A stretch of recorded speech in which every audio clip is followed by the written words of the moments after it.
NFL Network presents America's Game, a countdown of the 20 greatest Super Bowl champions. And now, number 11.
One of the more entertaining divisions of professional football the last several seasons has been the NFC East. The Cowboys, the Redskins, and the Cardinals have waged their own version of a holy war, with the Giants and the Eagles always bringing up the rear.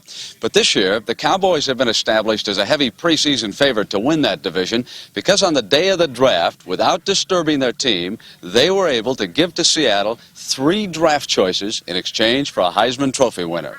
We have never had the real big back, the breakaway back, the back that can make the big play. We've just been lacking that one added dimension. And I think that is the dimension that will be added to the Cowboys by Tony Dorsett. Failure in the running game cost Tom Landry's Cowboys in a Super Bowl X loss to the Steelers.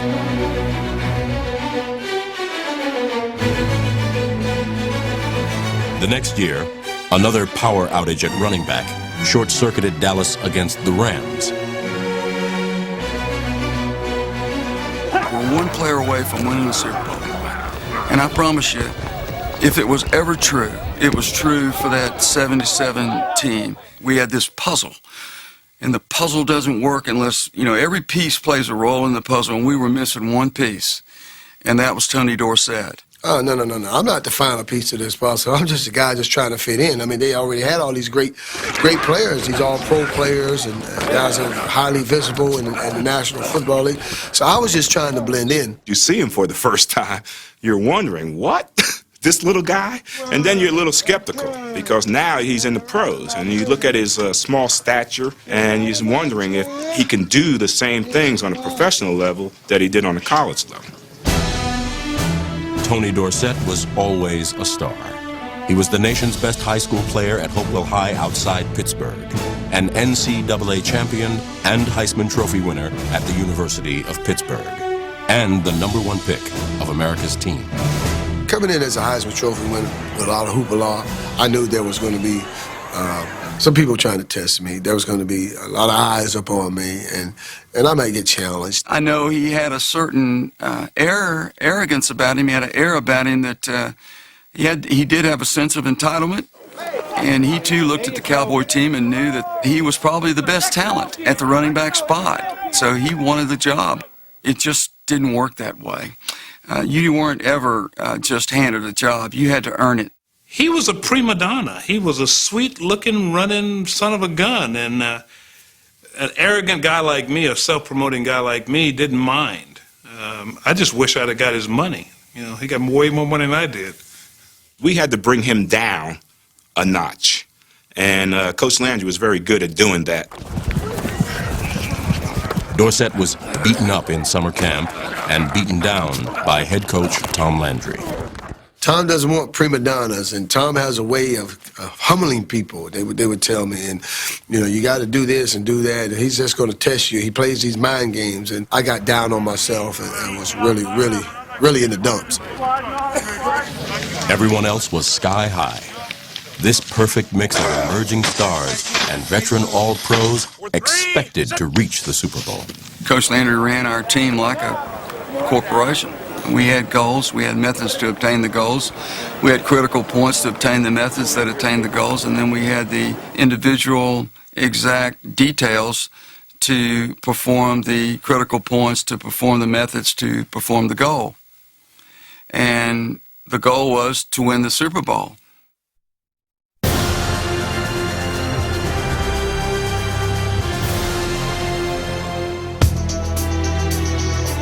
Always in the spotlight, Tony Dorsett began the season as a spot player. It was not the Colt, but the warhorse, Preston Pearson, number 26, who started at running back. With Pearson at running back, Dallas cruised through the early season. I think Preston Pearson was raising a little hell that I'm the guy, I know this system, and you know, you can't just put this guy in front of me. He took a lot of pride in the fact that he was keeping a player like Tony Dorsett on the bench. Here's Roger back to throw across the middle. Preston Pearson wide open, touchdown. Oh my goodness, he was all by himself, 4 yards deep. Coach Landry knew he could always insert Tony in certain situations. So he kind of handled him with kid gloves, only using him in certain situations in games, using him on certain plays that he was very familiar with. Handoff, Dorsett, right guard to the 10, to the 5, touchdown! Tony Dorsett has scored his first touchdown as a pro. We knew eventually that Tony would be the man, and it was just a matter of time before he took over. In a reserve role, Dorsett scored twice against the Giants and displayed the explosive running the team had sorely lacked.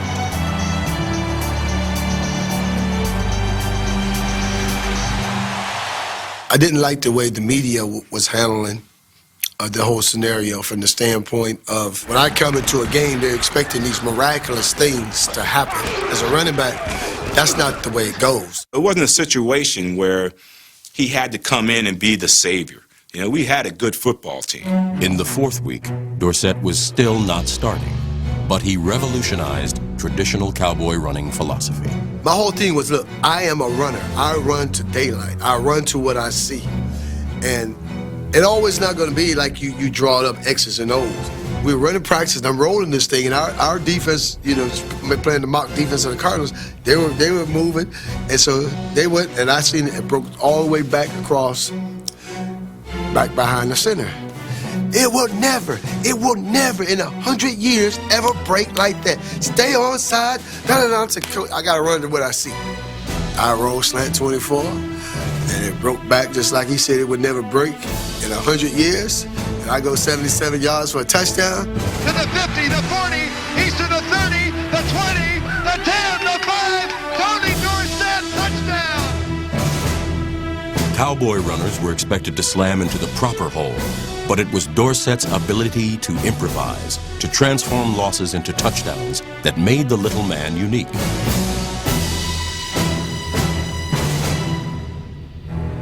Coach Landry changed the way he coached.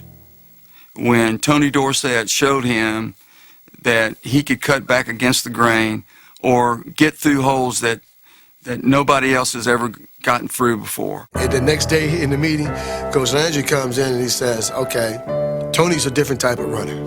What you guys are going to have to do as offensive linemen, you're just going to have to put your hats on your guy and keep your hat on him, and he's going to run to what he sees. From that point on, I never had another problem. I was able to become TD, be myself. Tom Landry allowed Randy White to be himself when he moved number 54 to defensive tackle. For 2 seasons, White was imprisoned at linebacker while Dr. Frankenstein tried to build him into a monster like Dick Butkus. Like the legendary linebacker, he was ferocious but not quite skilled enough to play the position. Randy is a down lineman. You know, he's not a guy that's comfortable playing standing up. He likes to get down in a 4-point stance and get after people. What Dorsett added on offense, White added on defense, where he was the destructive inside force on the doomsday defense. On game day, this meek, humble person turned into a monster. I mean, he was ferocious on game day. And he scared me. I've never been afraid of anything. And Randy White scared me. White scared everyone but Thomas Henderson, a player who challenged both coaches and teammates. Thomas Hollywood Henderson was a provoker. You know, he was an instigator. He was always trying to get under somebody's skin. And he just picked the wrong guy, you know, Randy White. Why would you want to mess with Randy White? You know, he wasn't called the Master for nothing, half man, half monster. Randy White, one of the strongest men in the National Football League. Thomas Henderson, cocaine addict. That wasn't fair. That wasn't a fair fight. Randy proceeded to lift him up, and I think he lifted him with one arm and slammed him into the locker, and it was over pretty quickly. He picked me up, he stuffed me in my locker, then he had me pinned to the floor. And I said to him, while he had me pinned to the floor, if you let me up, I'm going to kick your ass. It was which is crazy. Randy did do a number on Thomas. He was very good to him. He could have hurt him a little more if he wanted to. So he didn't pound me, he didn't hit me, he didn't whip my ass like he probably could have, because he knew I'd probably kill him. I mean, you know, I'd go home and get something and come back and put on his big ass. I actually think after that incident, Randy and Hollywood became closer. They had a better understanding of each other. I know Hollywood had a better understanding of Randy White. Randy White and the ferocious front four were the bedrock of the Doomsday Defense, the best defensive unit in the NFL. Because this defense read offenses instead of attacking them, they were labeled as soft. We would hear a lot of teams talking about us being a finesse team and not a physical football team. We would laugh at that and say, let's wait till Sunday and see what they say once they walk off the field. And I don't know how anybody could ever say our Doomsday defense wasn't physical.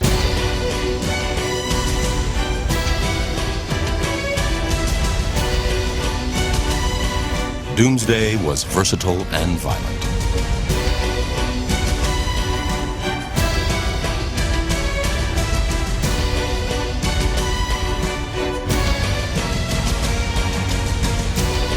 Number 79, Harvey Martin, recorded the most sacks in the NFL and was named Defensive Player of the Year. This is beautiful Harvey Martin, coming to you on a pretty windy day here in a brisk, cold Dallas, Texas. And I guess you wonder why I call it the beautiful Harvey Martin Show today. We couldn't figure out why it was called Beautiful Harvey Martin, because Harvey wasn't the greatest looking guy in the world. It was the Cowboys' 5-0 record that was truly beautiful.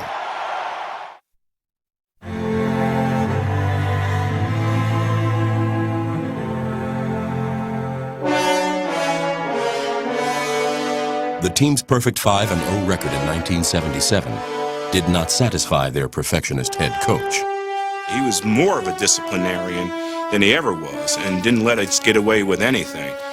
His critiques on the games, after the games we played, we would win the game 30 points or so, and we'd go to that meeting on Monday afternoon and it'd feel like we lost. You know, he'd beat us down. He would never let us feel comfortable with what we had accomplished. It was a great motivation to avoid Coach Landry looking at you, because when he'd look at you and you knew that he was looking at you because you did something wrong mentally, then you just wanted to crawl under the carpet. You know, it's hard to accept as a player his aloofness and the fear that we had for him, being men ourselves and fearing this man. If you really wanted to get a picture of Tom Landry, it would be in Thousand Oaks, California, with him on that two-story apparatus with a bullhorn.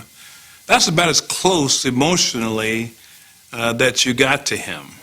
But the dour coach hid a whimsical side. Do you know me? I'm one of the best-known cowboys in Texas. But a lot of people don't recognize me in a cowboy hat. So I just carry the American Express card. It can help you out in plenty of tough situations, because you never know when you're going to be surrounded by redskins. Howdy. To apply for the card, look for this display and take one. The American Express card. Don't leave home without it. If he liked anybody, he probably liked me. But you know what? I had no earthly idea of knowing that. he never showed ever that he cared about any of us as an individual. Landry loved him. Now, you know, if you're going to look around the football team and wonder who does he like anybody? He loved Charlie Waters. Coach Landry and I had a different rapport than Coach Landry and other players. And the reason for that is I played quarterback in college, and then when I came to the pros, I played defensive back. And Coach Landry played quarterback in college, and when he came to the pros, he played defensive back. Coach Landry also played corner in the pros when he really wasn't a very good corner. He was really, really good safety, real smart. And then that's just what I had to do also. Charlie Waters' journey from also-ran to all-pro was a painful odyssey. Coach Landry came to me and asked me to play corner. And I wasn't a very good corner. I didn't have the speed to play corner. So he made a sacrifice to play the cornerback position, even though he knew he was really a safety. He took a lot of beatings there, got humbled in a lot of ways. I remember Charlie Taylor continually beating him. Sometimes it didn't matter how smart you were or how much technique you used. I just couldn't play out there because I didn't have the raw speed to play the cornerback spot, and I was abused.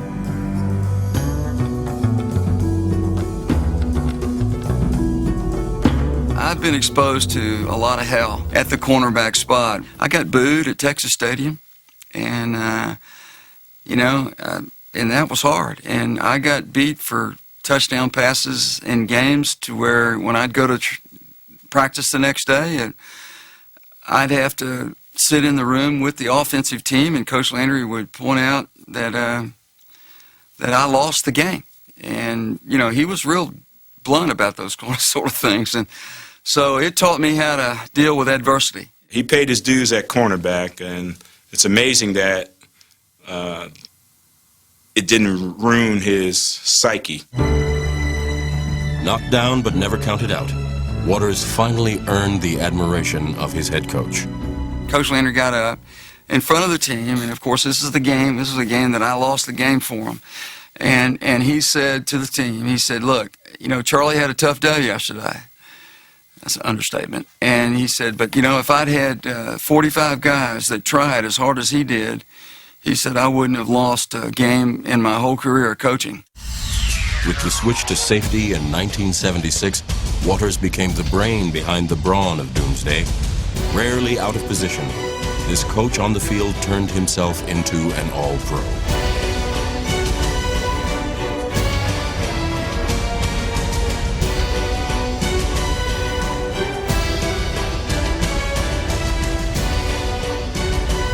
Charlie is the smartest football player I ever played with, and he had to be because he had to tell me the damn play most of the time. There's no one player I have more respect for,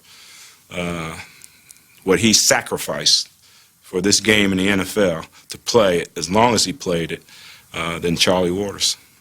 Because we were the Dallas Cowboys, because we were America's team, we were in everybody's living room, and people hated us. We won, Dallas! Dallas! We hate you! Dallas! Everybody that played us, every game was like a playoff game. The hated Cowboys won their first 8 games, often as the result of its special teams. Waters can pick it up and run. He's got it at the 15, the 10. He cuts for the goal line. Touchdown, Cowboys! Bob Hammond waits for it at the 22, has it. Here comes the rush. He fumbles the ball. Giants pick it up and head right. Now there's another fumble. Jay Seldy has it. Goes in toward the end zone. Touchdown, Cowboys! The Cowboys had a strong supporting cast, but the lead actor remained quarterback Roger Staubach, who generaled this imaginative offense with precision.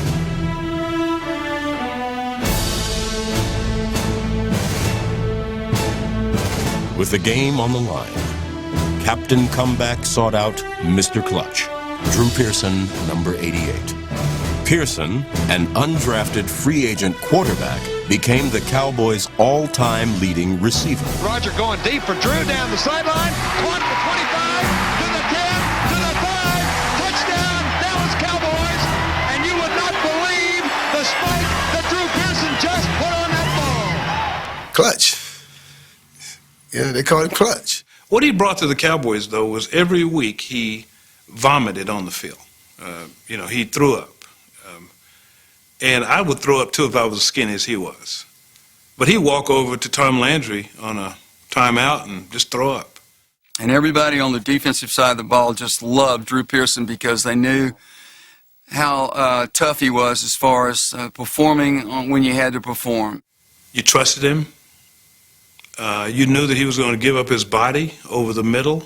And he was a twig. He weighed 160 pounds, 150 maybe. He was just a guy you could count on. Yeah, I think it's a combination of things that happen that put you in a position to make those big plays. And the number one thing is you got to have the confidence of the coach to call your number in those situations. You don't have his confidence, you definitely have to have the confidence of the quarterback. And I had Rodgers' confidence. While Pearson looked slow, no one was fast enough to catch him. With an 8-0 record, the Cowboys were primed for a rush to the playoffs, a goal the team leaders never lost sight of. He was a leader for us, both on and off the field. He not only did it vocally, but he showed by example. I mean, he did it both, and you don't have many guys that do that, but he was our man.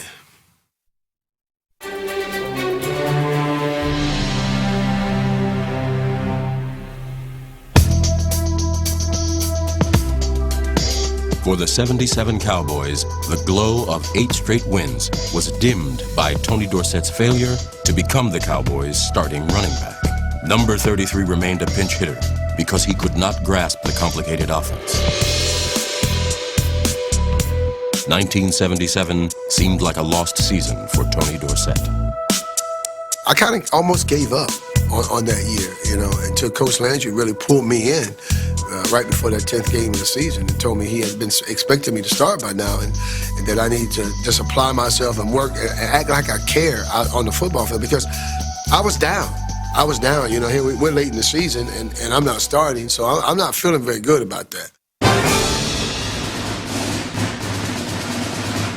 In Week 10, the NFL's most sensational substitute finally became a starter. Dorsett had earned his Cowboy spurs and prodded Preston Pearson to the bench. Preston's a smart player, a smart individual, and he realized eventually that Tony was going to have to be the man. So Preston got in the mode of, how can I compliment Tony Dorsett? When Tony ended up taking the job as the starting tailback from him, they moved him to the third down specialty back.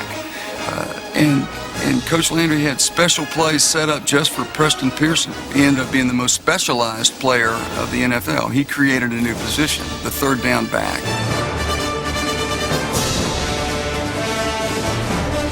With Pearson now a third down specialist, could the undersized Dorsett withstand the punishment as a starter?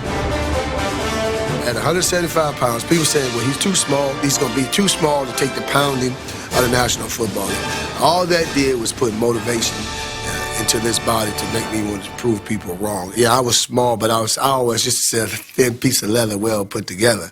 Tony was a power back. Not many people know that we ran him in 3rd and 1 an awful lot. He was blessed with a chassis that was powerful to pick up short yardage. Tony was different than any back that had come into the NFL at that time, in that he had blazing speed. He could start from a stop and go full speed after the second step, which is incredible. I mean, he was 0 to 60 miles an hour after the second step.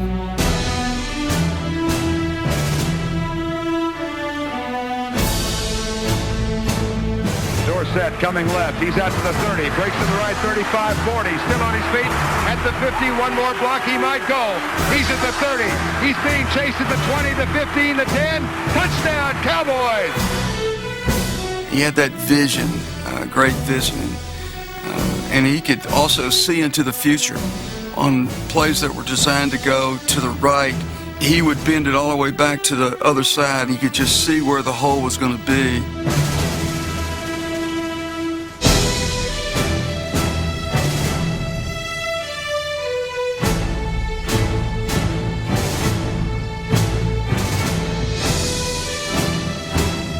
handoff goes to Dorsett, dances into the secondary and heads left.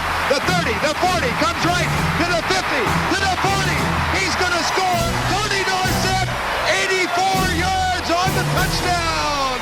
Although he started only a handful of games, Dorsett rushed for over 1,000 yards and was named the NFL's Rookie of the Year.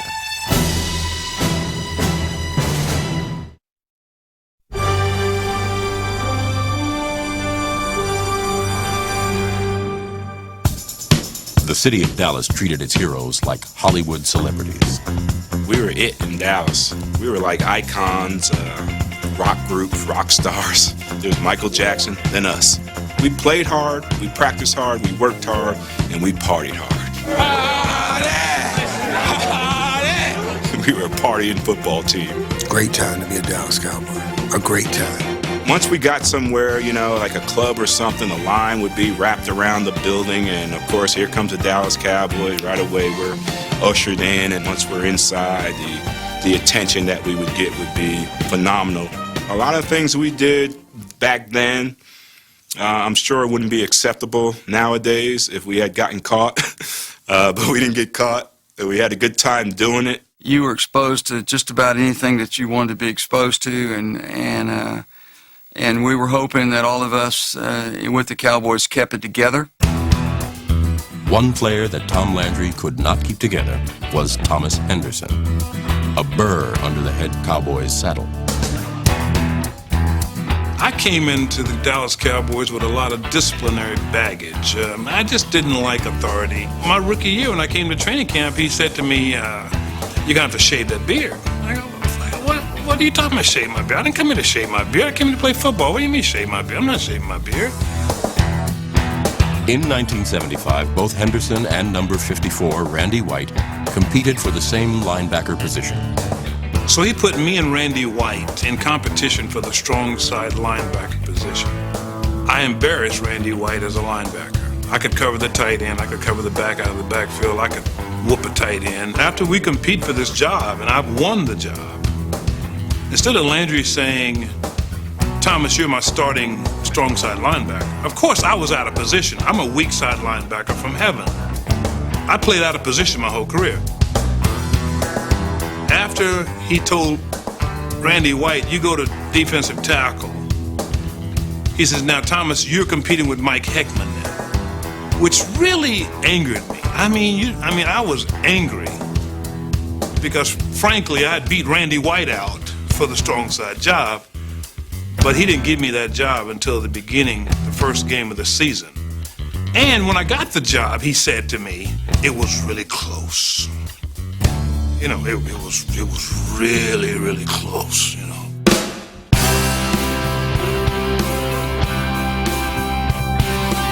As fast as Henderson ran his mouth, his legs were even faster.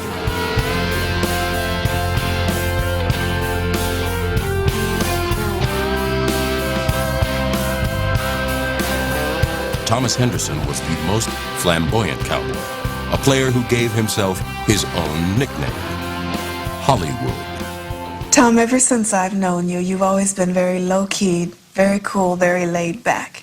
Are you really serious about all this Hollywood stuff? Oh, no, Jane, it's a mere myth. I had on a cowboy hat, a mink coat, and cowboy boots and shorts in a limo at the practice field in Dallas. So you either call somebody like that damn fool or Hollywood. So he was charismatic and he was charming. You know, a lot of people on the team did not like him and hold it against him to this day that he brought so much attention to himself. Coach Landry said, Thomas, you're not going to play. He said, you're not going to start. It was a Saturday morning practice, which is pretty much a dress rehearsal. Thomas put on a pair of combat boots, walked outside, crossed his arms, and didn't move. And he told Coach, he said, you can replace me, but you can't duplicate me. He said, if I'm not starting, I'm not playing. Hollywood was such an athletic marvel that he turned defense into instant offense in 1977.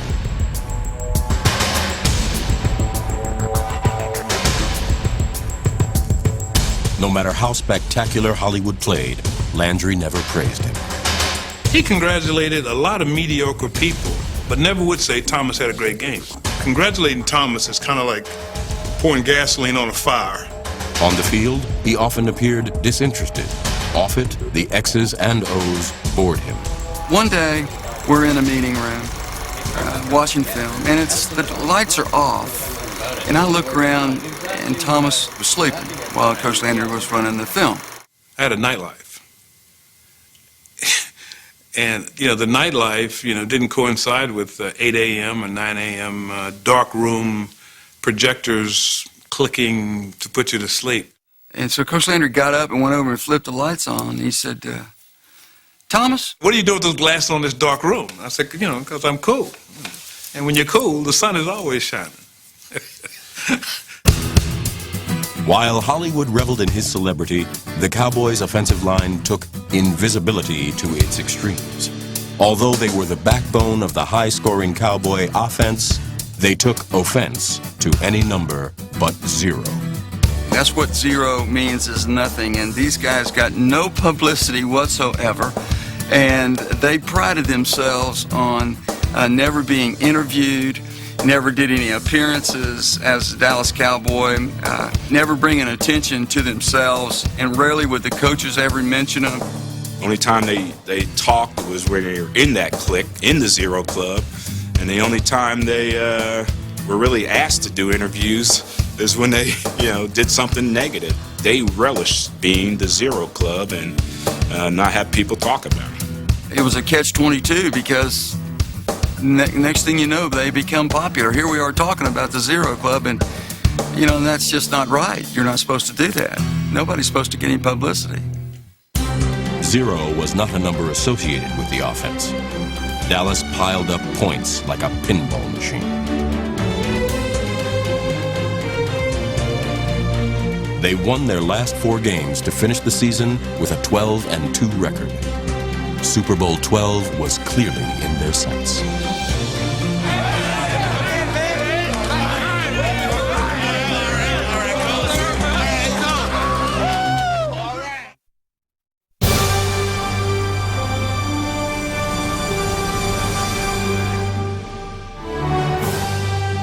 There was little drama during the regular season, and there would be absolutely none in the playoffs. The championship chase began with a mismatch against the Chicago Bears. Defensively, the whole game plan, all we heard all week long was stop Walter Payton. We stopped Walter Payton. We got a good chance to win the football game. We knew that they weren't going to be able to handle our defensive line, and Walter Payton was a great running back. The flex defense was designed to stop the run.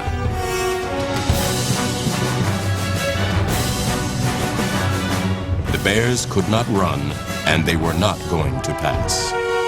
They had a quarterback named Bob Avellini.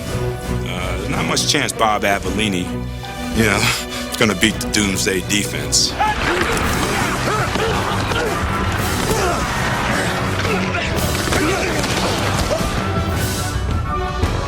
The star of the Cowboys' 37-7 victory was Charlie Waters, who intercepted a divisional playoff record 3 passes.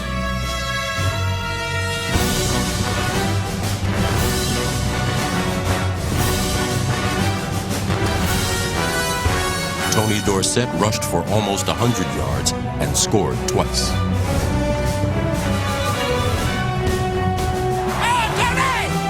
Draw play, Dorsett to the 20, to the 15, to the 10, cuts right. He is at the 5, he scores, touchdown!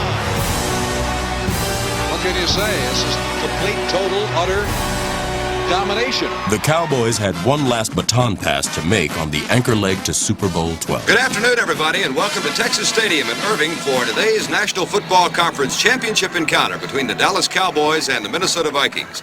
I'm Vern Lundquist, along with Frank Lieber and Brad Sham, and the Cowboys favored to win this game and go on and meet either Oakland or Denver in the Super Bowl championship 2 weeks from today. Roger awaiting the snap, takes it, inside handoff, Dorsett, right side, 10, 5, touchdown! In the NFC Championship, Tony Dorsett scored his 3rd touchdown of the playoffs. But it was the computer mind of Tom Landry that spit out the game-changing play. he devised a strategy that exploited the aggressiveness of cornerback Bobby Bryant, number 20. The whole key to the play was the pump fake that Roger put on Bobby. Because Bobby was what we called back then a cluer.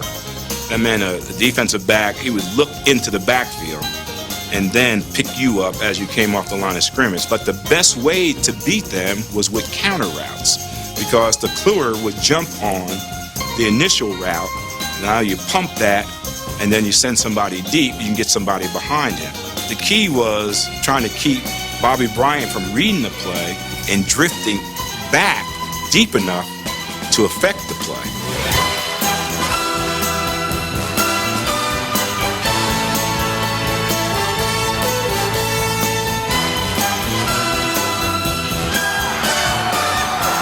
The 23-6 triumph propelled the Dallas Cowboys into Super Bowl 12. New Orleans, here we come. Every player that plays the game, the ultimate thing is to get there to the Super Bowl. We've made that mistake before by saying all we want to do is just get there. And we did that in '75, and we got there and lost to the Pittsburgh Steelers. So this time around, we weren't just satisfied with just getting there.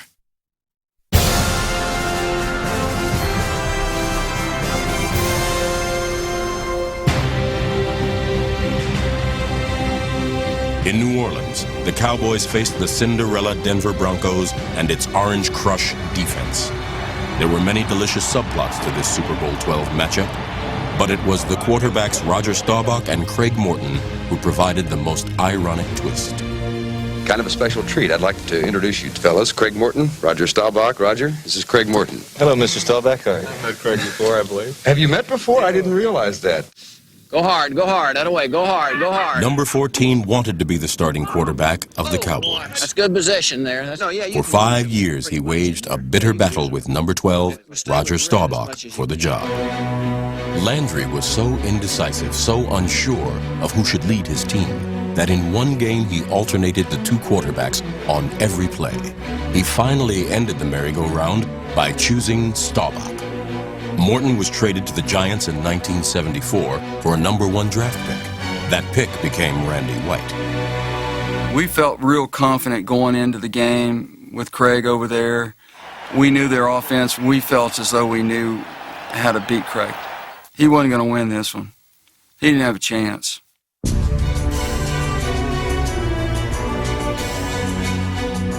It was doomsday in the dome. Another day at the office for the defense. Fold, spindle, and mutilate. They overwhelmed Morton and held the Broncos to just 35 yards passing. The worst thing that Craig had going into that game was the fact that he played for the Cowboys and the fact that Coach Landry knew him so well. The one thing we knew that he couldn't do was run. He had no legs to run. He couldn't scramble. So our whole philosophy on defense was to collapse that pocket around him. We designed so many blitzes on the field. I got to where I was changing blitzes on the field, drawing it up on the ground. We had a blitz with me going up the middle, and I met the fullback that was designated to block me, and I got through him and got an arm up on Craig's chest and pulled his shirt, and the ball just floated right into Randy's hand. Doomsday was pretty much unstoppable in that game. Our offensive line couldn't stop him. Craig couldn't get rid of the ball. And when he had time to throw the football, our defensive backs, our safeties were covering up their receivers. Morton will throw, has time this time. Nope, Hennessy lets it go. It's intercepted again. Picked off by Aaron Kyle. Suffocating defense allowed Landry to make an aggressive play call in the first quarter. With it 4th and 1 from the 3, the usually conservative coach disdained 3 points for 6. Ball at the 3-yard line. Staubach has it, hands it off the doorstep, drives, touchdown! Well, actually, we kind of knew we had this game won at halftime. We were pretty much counting our money at halftime. We were in control. We would really had to fall way off the cliff for us to lose this game. He had plays in there to take advantage of what these guys were given to to hit them for big plays, to get the ball in the end zone. The first dynamic play squeezed the juice out of the Orange Crush defense.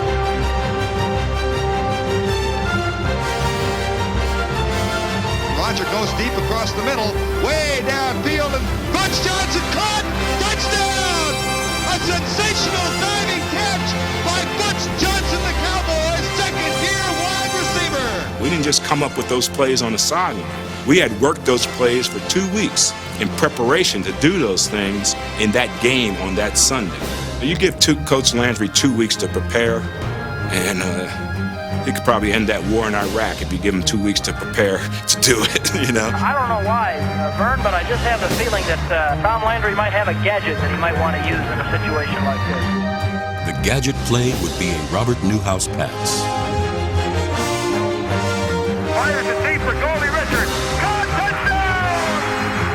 Bob had little hands, and we were teasing him something horrible. I thought they were just doing it as a joke at the end of practice, because Bob couldn't. I don't think he completed one of the passes he threw in practice. God, please, Bob. Don't be a duck. A quacking duck. And he went to the right in practice every time, and the ball was set on the hash, so he had to go to his left.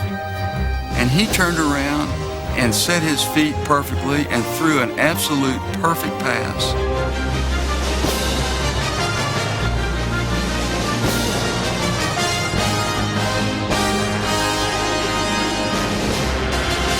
I'm gonna slam this over the goalpost for the Orange Crush after this game. Man, I'm over here. Now you get it. I'm celebrating. You go over there and talk to it. The Cowboys had buried Cinderella. They stole her handbag, crushed her corsage, and shattered her glass slipper. Craig Morton had always wanted to quarterback the Cowboys to a Super Bowl victory. On this day, sadly, he did. From the beginning of 1977 to the finish, the end result was inevitable. A world championship. Victory in Super Bowl 12. And then when the final whistle blows, it was a feeling of elation. We finally did it. We're world champions. We reached our goal. We accomplished everything we wanted to do along the way in doing that.